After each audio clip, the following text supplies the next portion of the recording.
Que la paix de Dieu soit avec vous. Remarquez, je vous avais dit que la difficulté que nous avons aujourd'hui, c'est la mauvaise compréhension de l'ancienne alliance quand on a fait une application aujourd'hui. C'est ce qui est très dangereux aussi. Je voudrais préciser parce que j'ai eu à partager avec un frère. Lorsque j'ai dit que la Bible dit que voici les miracles qui accompagneront tous ceux qui auront cru. À mon nom, ils chasseront les démons. Cette chose n'est pas l'exclusivité des ministres, non. C'est-à-dire que tout homme, toute sœur, tout frère qui a le Saint-Esprit, le miracle devrait l'accompagner. C'est-à-dire que n'importe quel frère qui a le don peut prier pour qu'un miracle s'opère, pour qu'un malade soit guéri. Ceci ne peut pas être seulement l'apanage des prédicateurs. Vous comprenez ce que je dis? C'est très important. Sans quoi, on fait la promotion de ce qu'on appelle l'homme de Dieu. L'homme de Dieu devient comme la pièce maîtresse dans un culte. Il fait son spectacle. Il pense que tout doit tourner autour de lui. De telle sorte que même les fidèles ont inculqué cette pensée. Et les fidèles croient qu'il faut seulement aller vers l'homme de Dieu pour que l'on trouve la guérison, pour qu'on trouve la solution. Je voudrais dire que ceci est possible que l'homme de Dieu prie pour toi. Oui, il est aussi possible qu'au travers de l'homme de Dieu, que tu trouves la réponse. Au travers d'un ministre, que la solution te soit donnée. Mais croire qu'en dehors des ministres, que les autres ne peuvent pas avoir les mêmes dons, c'est une aberration. C'est pourquoi aujourd'hui, vous remarquez, tout le monde se vante d'être ministre. Alors que servir Dieu devrait être pour nous un sujet de crainte. Être prédicateur de l'évangile devrait créer en nous de la retenue. Mais remarquez aujourd'hui que les hommes sont attirés. Pourquoi? Parce qu'on les appelle pères.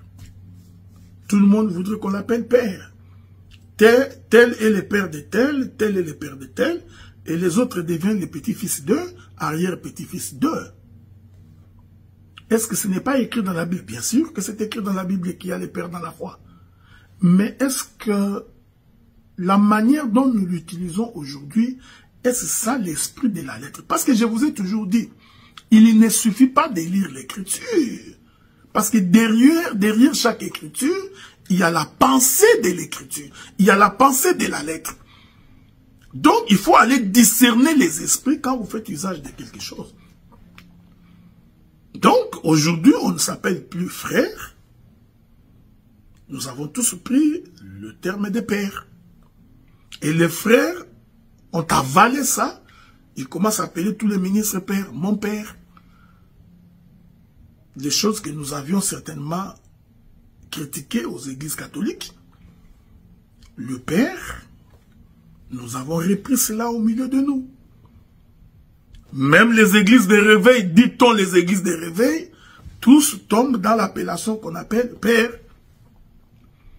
Et le Seigneur, dans le livre de Matthieu, chapitre 23, à partir du verset 5 jusqu'au verset 11, il est en train de décrire ces mauvais esprits, cet esprit de domination.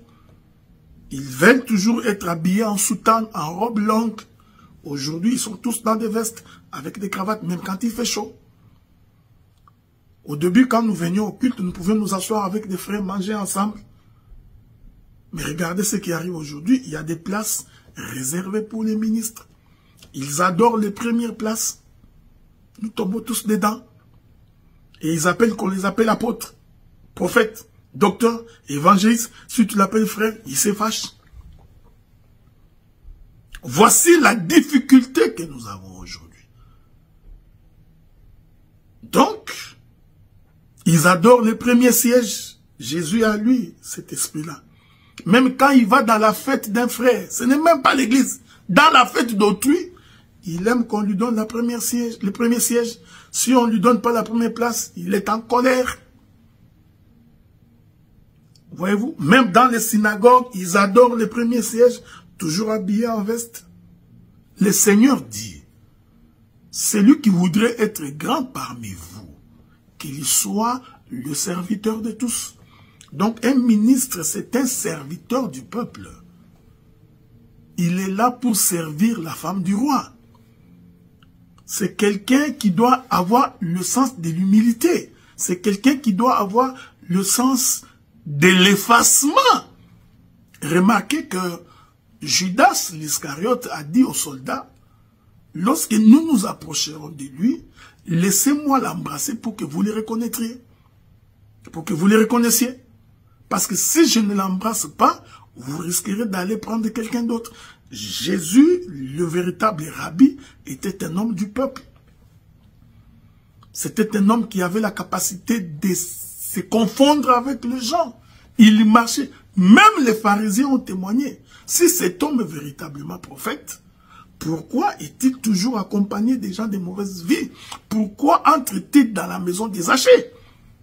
Le ministère, c'est la simplicité, c'est l'humilité. Ce n'est pas que tu arrives chez les frères, tu commences à donner des ordres à leurs femmes. Au nom du ministère, tu donnes des commandements aux femmes d'autrui. Tu mets tes doigts dans les cheveux des femmes d'autrui pour aller vérifier si elles portent des mèches. Regardez là où nous en sommes.